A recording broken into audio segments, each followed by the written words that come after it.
Differing strands with in the moment, ये topic से हम स्टार्ट करते हैं। हमारा चैप्टर चल रहा है नेशनलिज्म इन इंडिया, जिसमें हमने अभी तक के मोमेंट्स के बारे में पढ़ा। चंपारण हो, खेड़ा हो, और क्या था, ये हो गया था, खेड़ा था, चंपारण था, है ना, इनके बारे में हमने पढ़ा था। हाँ, अवध पीजेंट मूवमेंट। अब देखो आगे क्या कहा है। द नॉन कोऑपरेशन खिलाफत मूवमेंट। खिलाफत मूवमेंट क्यों स्टार्ट किया था गांधी जी ने? क्योंकि गांधी जी ये चाहते थे कि सबको एक छत के नीचे रखा जाए, यानी इंटीग्रेट किया जाए। इंटीग्रेट या फिर एक कॉमन मास मूवमेंट अगर करना है तो हिंदू और मुस्लिम को इकट्ठा लाना बहुत ज़रूरी है, ऐसा उनका मानना था। ठीक है, इसलिए उन्होंने खिलाफत मूवमेंट में, जो उनका नाम क्या था, जो इसमें पार्टिसिपेट करने के लिए गांधी जी से मिले थे, शौकत अली एंड मोहम्मद अली। खलीफा है ना, खलीफा मूवमेंट से मोहम्मद अली और शौकत अली आगे बढ़ते हैं, गांधी जी का साथ देते हैं, और इससे आगे बनता है खिलाफत मूवमेंट।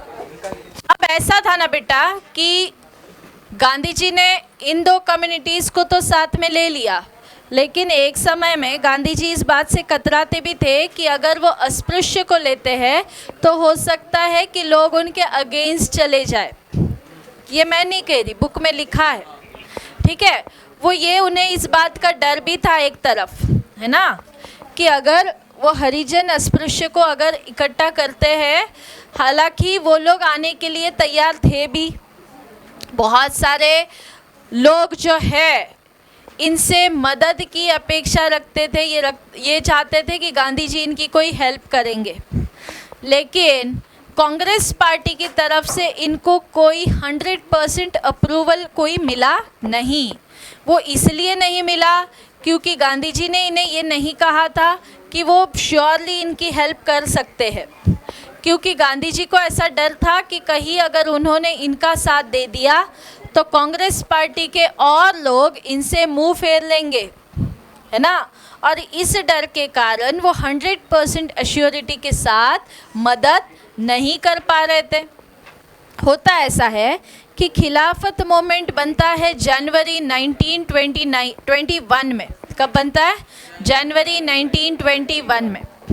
उसके बाद कई तरह के छोटे मोटे मूवमेंट्स तो साथ में चलते ही रहते हैं, और फिर सबको एक अलग एस्पिरेशन, एक स्पेसिफिकेशन के साथ, स्पेसिफिक एस्पिरेशन के साथ इसमें आगे बढ़ते हुए इसको कहा जाता है स्वराज। क्या कहा जाता है? स्वराज। और इसके अलग अलग things, different people, different things के साथ जो है इसका मीनिंग जो है पर्पसफुली लिया जाता है। The moment in the towns के बारे में ये कहा है कि उस समय the moment started in the middle class participation in the cities. जो मिडिल क्लास फैमिलीज़ थी उस समय, वो सारी की सारी कांग्रेस पार्टी को जो है हर तरह की मदद करती थी, जिसमें मोमेंट में पार्टिसिपेट करना। इसमें मिडिल क्लास से मेन और उच्चे घर की महिलाएं भी शामिल थी, बट ये महिलाएं जो होती थी वो रिच फैमिलीज़ की होती थी। पुअर फैमिलीज़ की महिलाएं इन मोमेंट्स में आने से कतराती थी। They were not very free to come and participate in the movement, है ना, वो अभी भी समाज के डर से मोमेंट्स में पार्टिसिपेट नहीं करती थी। तो जो रिच घर की महिलाएं होती थी वो मोमेंट में हिस्सा निभाती थी। They were allowed, of course they were allowed, but they were participating in the moment, different kind of moments they were participating। तो मेंस भी थे और इसमें महिलाएं भी थी। Then thousands of students left government controlled school and colleges, headmasters and teachers resigned, lawyers gave up at their legal practices।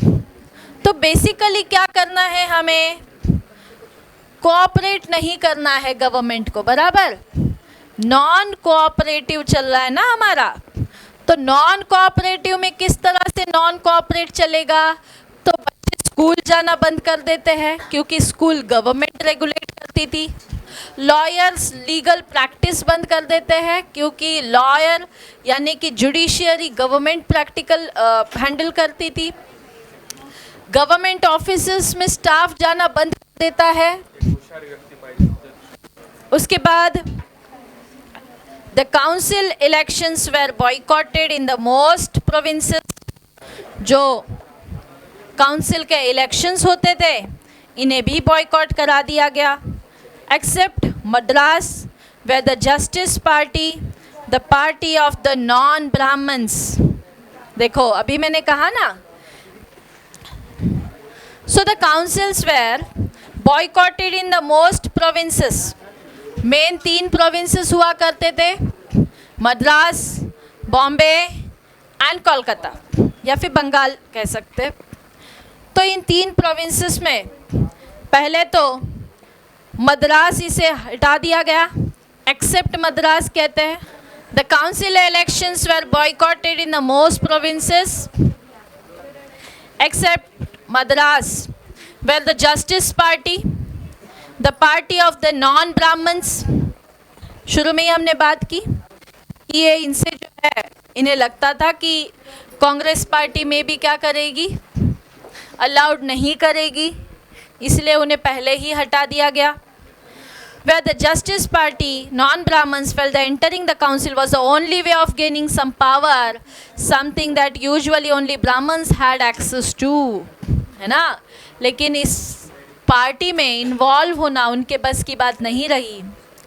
कहीं ना कहीं पार्टी के लोगों को ये लगता था कि हम अगर ऐसे लोगों को पार्टी में लेंगे तो और लोगों की मन को ठेस पहुंचेगी, वो लोग हमारी पार्टी से निकल जाएंगे, जिससे उनके मन में ये था कि वो नॉन ब्राह्मण्स को इस पार्टी में अलाउड नहीं करेंगे। पार्टी यानी कोई खाने पीने की पार्टी नहीं है, ये एसोसिएशन है, ये ग्रुप ऑफ पीपल है, उसे हम पार्टी कहते हैं।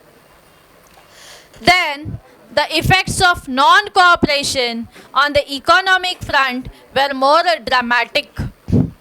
लेकिन आपको क्या लगता है, वकील अगर काम पे न जाए, बच्चे अगर स्कूल ना जाए, हेडमास्टर स्कूल ना जाए, कोई भी गवर्नमेंट ऑफिसर अगर अपने काम पर ना जाए, तो क्या इकोनॉमी बहुत बढ़िया चलेगी?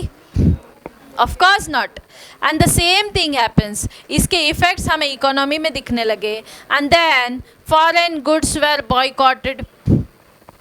ठीक है, जो भी बाहर से आता था उस पर बॉयकॉट कर देते थे, वो आना बिल्कुल मना है, कोई भी बाहर की चीज़ खरीदना बिल्कुल बंद। कहा जाता था कि बाहर की चीज़ तो लाते ही नहीं थे, बल्कि घर में जो विदेशी चीज़ होती थी उसको होली की तरह जला देते थे। एक होली की तरह बड़ा सा ऐसा आग जलाई जाती थी, और उसमें जो है आपके पास विदेशी कपड़े हो डाल दो, विदेशी चीज़ है डाल दो, है ना। इस तरह के मोमेंट में लोगों ने पार्टिसिपेट किया था।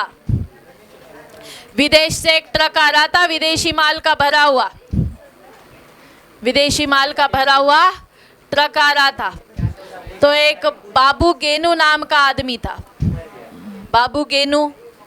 तो बाबू गेनू उस ट्रक को रोकने के लिए आगे बढ़ा कि ये ट्रक जो है इंडिया में नहीं आएगा, ये हम विदेशी माल एक्सेप्ट नहीं करेंगे।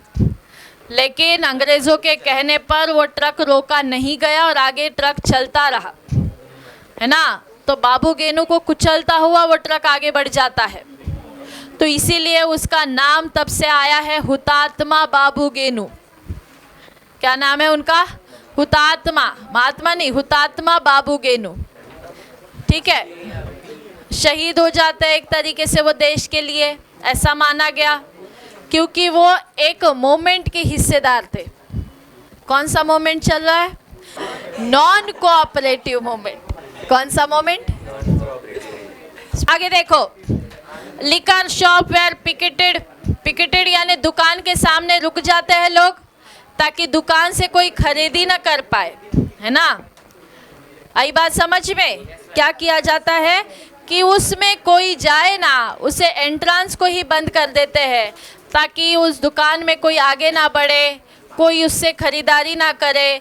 तो लिकर यानी कि जो अल्कोहल की जो शॉप्स होते हैं, दारू की जो दुकानें होती है, वो बिल्कुल बंद करा दी जाती है।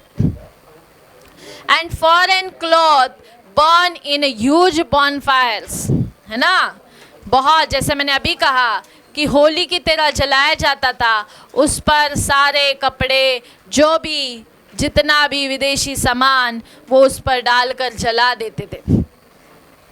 Import of the foreign cloth half. इस तरह से तुला काय हे नाही का परीक्षेला आहे ना, मग लक्ष दे ना. इस तरह से जो है फॉरेन गुड्स हाफ से कम हो गए. कितने कम हो गए? हाफ से कम हो गए. इतना कि 1921 एंड 1922 में हम जितना 102 करोड़ रुपीस का खरीदते थे, 102 करोड़ की हमारी खरीदी थी. कितनी थी? वो कम होकर 57 करोड़ पर आ गई. कितनी हो गई? तो आधे से हमारी खरीदी कम हो गई, आधे से हमने उससे बिजनेस कम कर दिया. किससे बिजनेस कम हुआ? अंग्रेजों से. किससे? कई प्लेसेस में तो ये देखा गया कि merchants and traders refuse to trade in foreign goods, है ना. कई दुकानदार तो विदेशी सामान रखने ही नहीं लगे, बेचने पे मनाही आ गई. दुकान में मिलेगा ही नहीं तो कस्टमर खरीदेगा कहाँ से. एंड देन और फाइनेंस फॉरेन ट्रेड, ना वो पैसा लगाते, ना वो माल खरीदते, ना वो अपने से खरीद कर किसी को बेच रहे थे. As the boycott movement spread and people began discarding imported clothes and wearing only Indian ones, production of Indian textile